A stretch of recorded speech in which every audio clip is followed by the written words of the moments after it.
If you or someone that you know has used Zelle in the past, you may be getting a check. A federal regulator is suing JP Morgan, Chase, Wells Fargo, and Bank of America. They claim the banks failed to protect thousands of consumers from fraud while using Zelle. Now, you may be asking yourself, who is a CFPB? Oh, it's just a company that just closed out one of the largest consumer settlement cases of $1.8 billion from Lexington Law.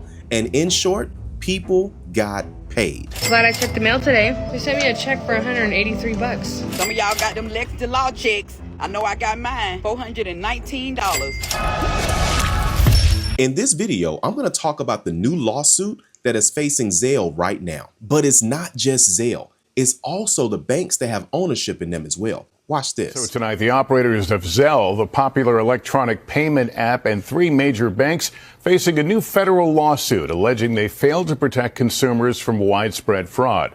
Brian Chung is here. Brian, explain to me, how does the government say customers were impacted? Lester, the Consumer Financial Protection Bureau says that customers at 3 banks, JP Morgan Chase, Wells Fargo, and Bank of America, have lost $870 million to fraud since Zelle was launched 7 years ago. As a reminder, the banks co-own Zelle, and in the suit, regulators allege Zelle had poor identity verification methods, failed to properly investigate fraud claims, and to provide customers required reimbursements. Now, in a statement, Zelle called the claims legally and factually flawed and driven by political factors.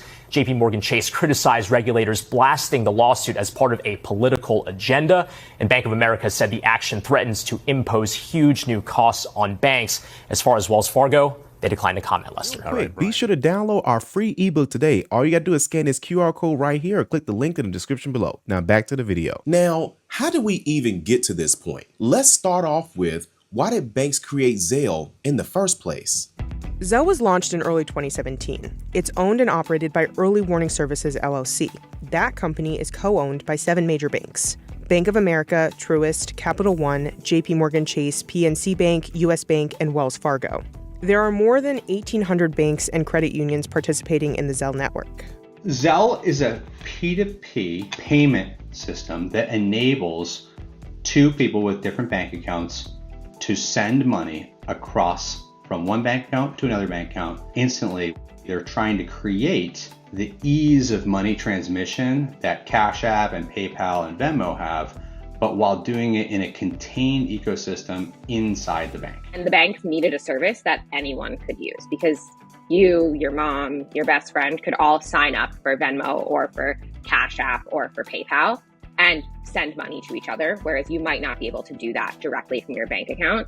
The banks didn't want to lose that engagement, so they said, we're going to build a service that's open to everyone. Now, as you can see for yourself, it looks like the banks just rushed to create Zelle just to try to be ahead of the competition like Venmo and PayPal and Cash App and all of the other apps that were coming out as well too. But because of this, it became so easy for scammers to start stealing money out of your bank accounts from consumers just like you and me. Now, we were able to find a rare interview of one of the first people to ever be scammed by Zelle over 5 years ago, which was not long after the company started. Watch this. That's a new scam targeting young professionals and taking thousands of dollars in just seconds. And this one uses a money transfer app. It could be linked to your bank account right now. You might not even know about this. All new this morning, Joe lets you know how the scam works and the one thing you can do to avoid getting taken. As a university employee running a lab, Damon Lander didn't think he'd fall for a phone scam. Then his bank called. And they had detected suspicious activity and that they were going to help me take care of that and set up security measures and take care of the fraudulent charge. Caller ID showed Fifth Third Bank. Damon did as instructed. In no time, they changed my username, my password, changed my card PIN, set up a Zelle account. Zelle is a money transfer service like Venmo, and it took $1,000 out of his account. In Damon's case, scammers asked him to enter a verification code through his bank's app. Other victims were sent texts and had to read the numbers back. This scam is scary because you don't have to be an active Zelle user to get scammed. Zelle's linked to accounts of many large banks like Fifth Third, Bank of America, and Chase, and you may not even know it. Now, I'm sure when a lot of local people were watching the news and they saw that interview, they were just thinking, oh, that sucks, or that's just one guy, right? They had no idea what was coming next. Holy smokes, no way. This person told me that someone was trying to scam me. So this is happening to many people. It appeared as though it was a text message from Bank of America asking me if I was trying to transfer $3,500. I said no. And within 15 seconds, my phone rang. He said, okay, we're going to get you that $3,500 back. You're going to go to Zelle and you're going to send it to yourself. They were all targets of the same scam. All believed they were reversing a fraudulent transaction. All were actually sending money straight to the imposters. $3,500 was gone right then and there. ABC's Will Reeve has more on the warning about thieves using Zelle to target people.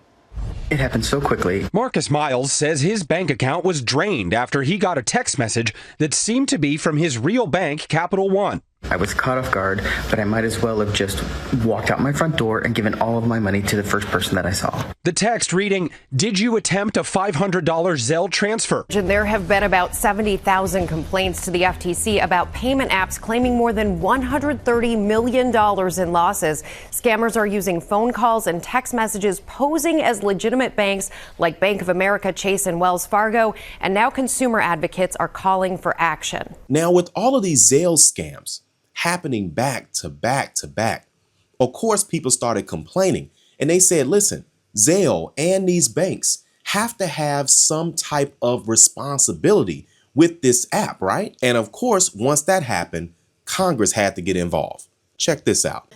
So 6 of the 7 banks who are here today, Wells Fargo, Bank of America, JP Morgan Chase, Truist, US Bank, and PNC, jointly created and own the nation's most popular peer-to-peer payment platform, Zelle. The banks market Zelle as, quote, fast, safe, and an easy way to spend money, end quote. That is only partly true. It is definitely fast. Zelle is fast. Zelle is easy. And they increase bank profit margins, but Zelle is not safe. Last year alone, Zelle users were defrauded out of about $500 million that we know of. Now, you built the system, you profit from every transaction on the system, and you tell people that it is safe. But when someone is defrauded, you claim that's the customer's problem. In July, other senators and I wrote to ask you how many fraudulent Zelle transactions your customers have reported since 2018. Only Mr. Rogers of Truist provided the data. 52,000 claims of fraud totaling $46 million. If a customer is defrauded on Zelle and they come and complain to the bank, then the bank will make it good. Let's do this one by a show of hands. Who is willing to make that commitment to your customers?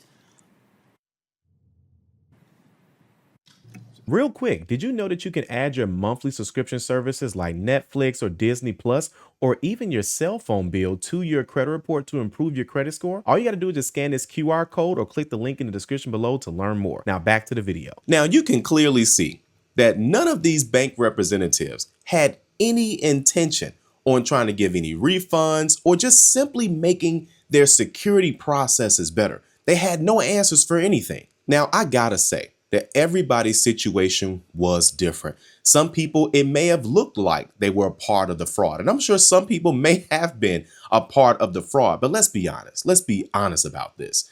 Many people just simply fell for a scam, right? But you got to say, okay, the bank has to have some type of security measures that are stronger that they need to have in place. And that's the issue right now. So now what did the banks do? The bank said, this is simple. This is politics. And of course, since it's politics and it came from one side, that made a lot of the banks start choosing the other side, right? Now, it doesn't matter to me which side you go with, whether it's Democrat or whether it's Republican. But since Elizabeth Warren was a Democrat, they said, listen, this has got to be political and we need to choose a side. And because they did that, that gave the green light to the new administration that's on the way, the Trump administration. Now, personally, I don't care who you voted for, whether it was Democrat, whether it was Republican, but you got to know the facts. And here's the fact. Now, Trump has already stated that the Consumer Financial Protection Bureau simply has more power than it needs to have to fix these situations.